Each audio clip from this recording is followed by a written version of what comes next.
जो आपका जो लेक्चर है वो है हीट कैपेसिटी ऑफ सॉलिड। देखते हैं क्या होता है। The heat capacity of a system is defined as the quantity of heat required to raise temperature 1 degree. किसी सिस्टम की हीट कैपेसिटी क्या होती है जो क्या करे, उस सिस्टम के टेम्परेचर को 1 डिग्री बढ़ा दे, उसी को हम हीट कैपेसिटी कहते हैं। लिखा भी है वही चीज़। The quantity of heat require मतलब हीट की वह मात्रा जो टेम्परेचर क्या कर दे, 1 डिग्री बढ़ा दे, उसी को हीट कैपेसिटी कहते हैं उस सिस्टम की। If the system consist of 1 gram constituent then heat capacity is known as specific heat capacity. कहने का मतलब, अगर कोई सिस्टम 1 ग्राम घटक का बना हो तो उसकी हीट कैपेसिटी को हम स्पेसिफिक हीट कैपेसिटी कहते हैं। For 1 mole of pure substance the heat capacity is known as molar heat कैपा। अगर 1 मोल प्योर सब्सटेंस हो तो उसकी हीट कैपेसिटी को हम क्या कहेंगे, मोलर हीट कैपेसिटी कहते हैं। The molar heat capacity of a solid compound is approximately equal to sum of atomic heat capacity. जो मोलर हीट कैपेसिटी होती है किसी भी सॉलिड कंपाउंड की, वह क्या होती है, योग होती है ऑफ एटॉमिक हीट कैपेसिटी, उस परमाणु की हीट कैपेसिटी की। Suppose a body with temperature T1 proportional to internal energy E1 is change in other state with temperature T2 and energy E2. Then heat capacity may be represented as, अगर ऐसे T1 और E1 को change किया जाए T2 और E2 में तो क्या होगा, ये हमको देखना है। इसको हम पैसे प्रदर्शित कर सकते हैं।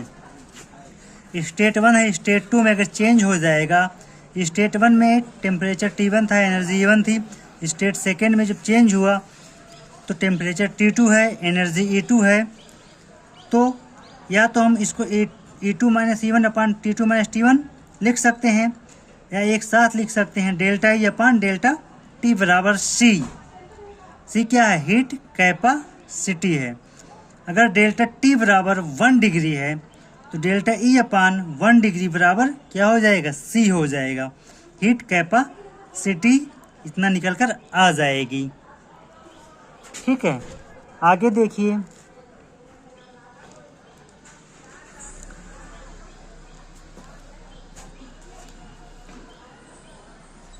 The kinetic energy of all vibrating atom in A solid is represented by. जो काइनेटिक एनर्जी होती है किसी भी वाइब्रेटिंग मॉलिक्यूल, जो मॉलिक्यूल वाइब्रेट करते हैं, कैसे मॉलिक्यूल में, सॉलिड मॉलिक्यूल में जो परमाणु क्या करेंगे, वाइब्रेट करते हैं, उनकी काइनेटिक एनर्जी को हम ऐसे लिख सकते हैं।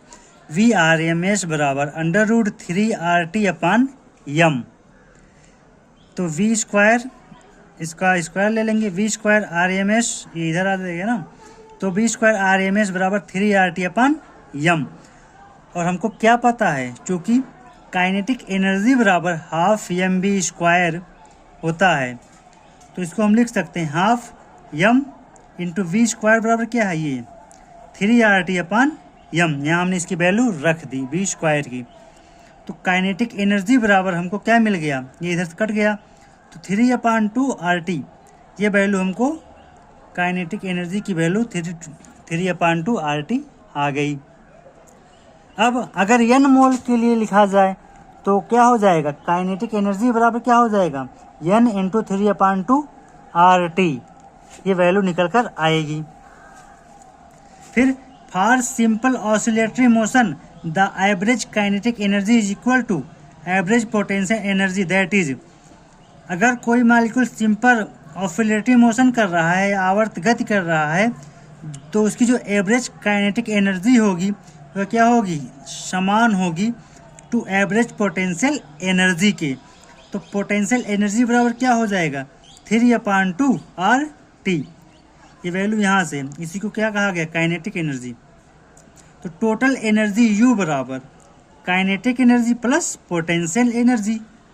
तो U बराबर क्या हो जाएगा, 3/2 RT, और इसके वैल्यू क्या हो जाएगी 3/2 RT, क्योंकि यहाँ लिखा गया है kinetic energy equal to potential energy. तो हमने इसकी वैल्यू रखी, तो U बराबर क्या आया 6/2 RT, ये कट गया, तो U बराबर क्या आ गया 3 RT। तो टोटल एनर्जी के लिए क्या आया, ये फार्मूला आया। और काइनेटिक एनर्जी क्या निकल के आई, ये निकल के आई। हीट कैपेसिटी के लिए जो फार्मूला आया वो क्या आया, ये आया निकल कर। आगे देखिए क्या है, now the specific heat of solid at constant volume में बी रिप्रेजेंटेड एज। तो हमको क्या पता है, CV बराबर du/dt, ब्रैकेट के बाहर क्या हो जाएगा V। तो CV बराबर क्या लिख सकते हैं, d3RT/dt। तो CB बराबर क्या हो जाएगा 3R। This is Dulong petit law, ये डुलांग और पेटिट का नियम है। इन्होंने क्या बताया, जो स्पेसिफिक हीट होती है किसी भी सॉलिड की वो क्या हो सकती है 3R होती है, और यह नहीं बदलती। जब भी टेम्परेचर आप बदलेंगे तो यह वैल्यू नहीं बदलेगी। कहने का मतलब the specific heat for a number of substance was found to be much smaller than 3R। जो स्पेसिफिक हीट की वैल्यू होती है कई पदार्थों के लिए वह क्या होती है 3R से कम ही होती है, ये बताया था। यह पाया गया that the specific heat of solid was found to vary with temperature. जो स्पेसिफिक हीट होती है सॉलिड की वो क्या होती है, अलग अलग होती है, अलग अलग टेम्परेचर पे। अगर 0 टेम्परेचर है तो वैल्यू क्या होगी 0 होगी। Thus the classical theory of specific heat of solid fails to explain the behavior of specific heat of solid with temperature। जो क्लासिकल थ्योरी थी स्पेसिफिक हीट के लिए सॉलिड के, वो क्या होती है, फेल हो जाती है। To explain the behaviour of specific heat of solid with temperature. Temperature के साथ जो स्पेसिफिक हीट की वैल्यू होगी सॉलिड के लिए, ये बताने में क्लासिकल थ्योरी क्या हो जाती है, फेल हो जाती है।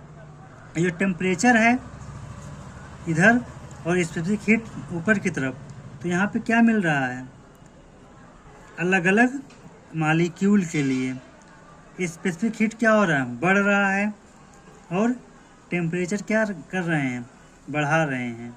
तो देखिए क्या हो रहा है, डायमंड जो ग्रेफाइट का क्या है, एक अपर रूप है, सिलिकॉन, एल्युमिनियम, लेड ना, अलग अलग हीट पर, अलग अलग टेम्परेचर पर क्या हो जा रहा है, जो वैल्यू आ रही है स्पेसिफिक हीट की वो क्या हो जा रही है, अलग अलग मॉलिक्यूल के लिए अलग अलग हो सकती है। Thank you.